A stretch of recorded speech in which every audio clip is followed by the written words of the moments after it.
Hey there, tenors. It's your turn now. We're going to go over a little bit about basics, remembering how to put our instrument together, how to hold our instrument, all the kind of stuff we need to play, and then go over our first 3, 4, 5 notes to get you through the first few pages of our book. So I've already got my sax put together. Hopefully you remember that part. If not, check out those videos. But remember, once you've got it all together, the first thing you should be doing when you're putting it together even is wetting your reed. I've been wetting mine already, so I don't have to talk to you like that with my reed in my mouth. But you should be getting that nice and wet. And when you're ready, you're going to put it on your mouthpiece. Your mouthpiece is already on. Everything's all put together, and you're holding it in your lap. It's nice and stable. I'm going to turn this to face you. I don't recommend you doing this because it's going to be awkward. But remember, you're going to put the flat side of your reed in between your mouthpiece and your ligature. My ligature looks kind of funny. Yours are usually metal. And you want your reed to be just below the tip of that mouthpiece, and you want it to line up nice and straight here at the bottom too. Should fit right in with this called the rails there. Should be easy, straight, line up, and then you just have your ligature. That's hard to do backwards. And you just tighten your ligature as much as needed to keep it in place. You don't have to wrench it down. You just want it to not wiggle around really easily. And if you can't turn your mouthpiece easily on your neck, on that cork, you shouldn't need to do it like I just did. But if you can't move your mouthpiece easily, then you need more cork grease on there. Of course, I moved my reed all over the place.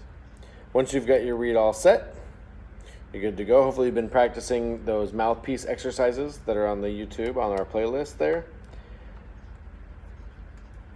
So you're ready you got your embouchure all set. Remember, we want to say ew. We want nice tight corners here, nice round shape here, and our chin flat.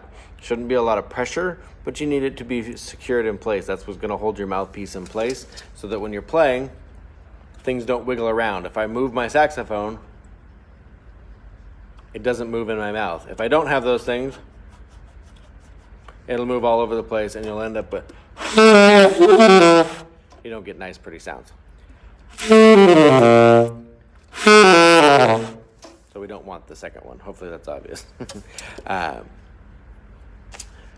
Second thing, we went over the posture video. If you need that again, make sure you check that out. But for saxophone, specifically on the posture, you always want your saxophone on your right side, whether you're standing, sitting, doesn't matter. It's going to be on your right side. And just using your thumbs, remember one thumb, your right thumb goes under this thumb rest here, and your left thumb goes on the pad right below your octave key. Using just those two things to hold your saxophone, because you have your neck strap on, you should be able to just angle the saxophone up, and it should nicely come right to your mouth. You shouldn't have to do any work. If you're having to do work and either reach for it up or down, if I'm like this and it comes to my chin, so if I want to play, I gotta move down here. That doesn't work. It's too low, so I gotta raise it up. Also, if it's too high, and it's way up here, and I'm trying to do that, that's not gonna be comfortable either, and I'm not gonna be able to get a good sound. So you gotta adjust that neck strap, find a good spot, so that when you use just your thumbs, the mouthpiece should work right, come right to you. You can also turn your neck piece a little either way if you're having to do funny things. You shouldn't have your neck tilted. You never want to be down any kind of weird angle. Nice, straight, tall, everything as much as possible. So once you got that angle and you're comfortable and things are good, then you should be good. Well, now we'll review where your fingers go. On your left hand, the left hand's always on top. Remember, your thumb's going to go on that pad behind the octave key, and then your hand will just kind of arc around like a C, like you're holding a can, and you should cover your pearls.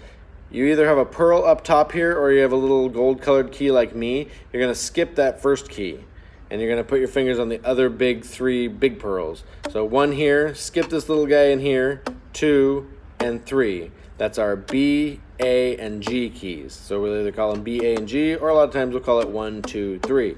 So either way, those are your left-hand keys. Your right hand's a lot easier. You only have 3 pearls down there, 1, 2, 3. And your thumb, again, is under that. Your pinky will hover over these. Eventually, you'll use those.